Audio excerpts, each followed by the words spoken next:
তাহলে ওদের থামাতে হবে। জাহানারা ফিসফিস করে বলল, আজ রাতে দোকানে আগুন।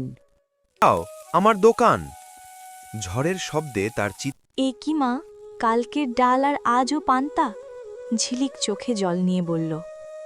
মালতী মৃদু হেসে বলল, খাবারের নিন্দে করতে নেই মা, এইটুকুই তো আছে। তোর বাবা দোকান দিয়েছে, একদিন সব ঠিক হবে। ঝিলিক মাথা নিচু করে বলল, আমারও তো ইচ্ছে করে মাছ মাংস খেতে। রহিম চুপচাপ বসেছিল।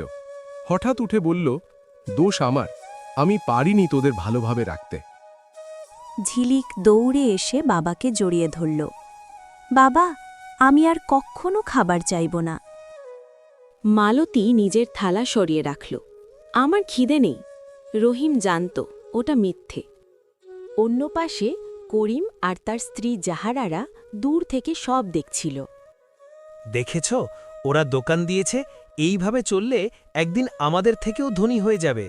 তাহলে ওদের থামাতে হবে। জাহানারা ফিসফিস করে বলল, আজ রাতে দোকানে আগুন। সেই রাতে ভয়ঙ্কর ঝড় উঠল। রহিম দোকান বন্ধ করে ভেতরেই শুয়ে পড়ল। পেছন থেকে আগুন ছড়িয়ে পড়ল। বাঁচাও, আমার দোকান!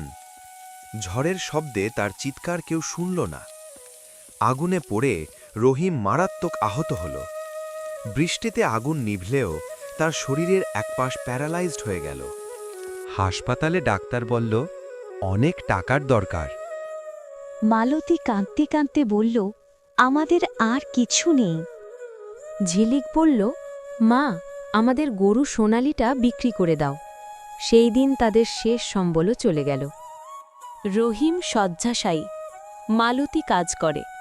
বাড়ির পাশে একটু জমিতে গম লাগায়। একদিন করিম এসে বলে, এই জমিতে আর চাষ করবা না। ঝিলিক প্রতিবাদ করতেই অপমান করে তাড়িয়ে দেয়। মালতী বলল, অভাব শুধু পেটে না, মানুষের মনেও। এক সকালে তারা দেখে একদল হাতি গমের ক্ষেত প্রায় শেষ করে ফেলেছে। ঝিলিক কেঁদে বলল, এটাই তো ছিল আমাদের শেষ ভরসা। তবুও সামান্য গম কেটে ঘরে আনে।